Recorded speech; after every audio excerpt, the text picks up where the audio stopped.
Hello everyone, I'm Siri here. In the last two videos, we explored why successful people can still feel stuck and whether coaching can truly change a person's life. Today, let's take this conversation one step further. What actually makes someone a great coach?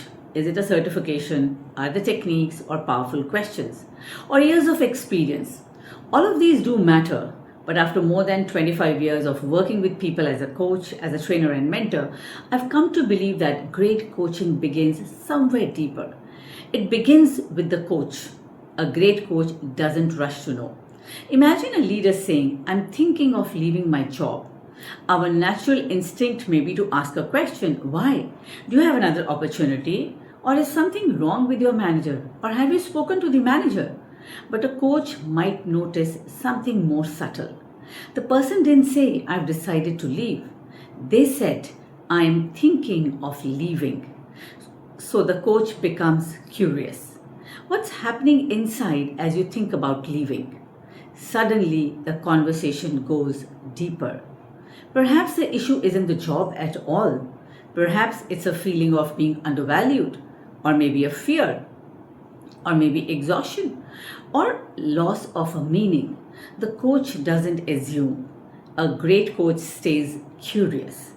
A great coach listens beyond the words. A great coach don't only listen to what is being said, they notice what is also not being said, the pause, the hesitation, the shift in the energy when the people are speaking, the words that keep repeating. Imagine someone says, everything is fine at my work, my team is doing well, my boss is happy with me, I suppose I should be happy. A coach may pause at these three words, I should be, and ask, you said you should be happy, where are you actually feeling? One observation can change the whole direction of the entire conversation. That's the power of deep listening. A great coach doesn't give their answer, and this can be especially challenging for experienced leaders or HR professionals or consultants or trainers. When someone shares a problem, our instinct is often, I know what should be done. But coaching asks us to step back from our own answers. Because advice may tell someone what to do, awareness helps them discover what is right for them. And when people discover their own answers, they take great ownership of their decisions. Great coaching goes beneath the presenting of the problem. Suppose someone says, I need to become more confident. What could be immediately discussed in the communication? Maybe your communication style, presentation skills, or assertiveness. But a coach may ask, when do you feel least confident? And a person replies, when I'm presenting to senior leadership.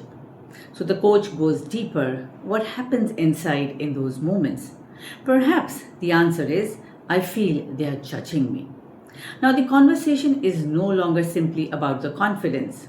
It may be about the fear of judgment or even a deeper belief that I'm not good enough to be in that room. Great coaching doesn't always address only the problem a person first brings. It helps uncover what's really happening beneath it. Presence makes the difference. Perhaps one of the most important qualities of a great coach is presence. A great coach isn't constantly thinking, what's going to be my next question? They're not trying to impress the client or demonstrate their expertise.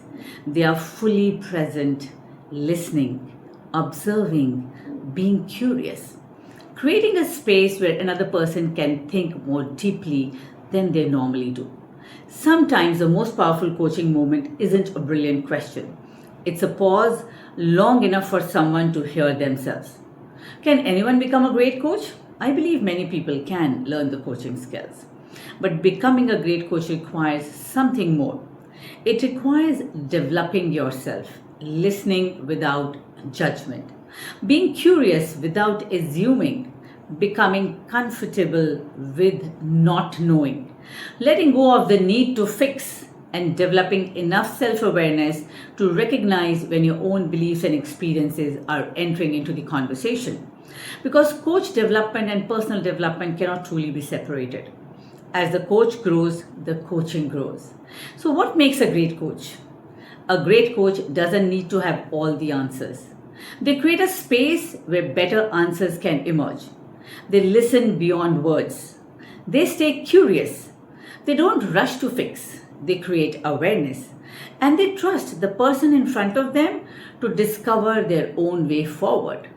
So, before we close, I would like to leave you with a silly question.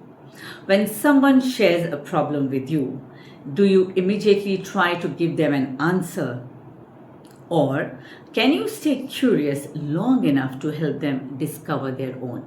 Because sometimes the greatest gift we can give another person isn't our advice, it's the space to hear themselves. So, in my next video, I will share why, after decades of working with NLP coaching and human transformation, we felt the need to create the innermost shift coaching model, and why lasting transformation often needs to go deeper than the techniques and the powerful questions. Until then, remember, the quality of coaching doesn't begin with the quality of your questions, it begins with the quality of your presence. Thank you.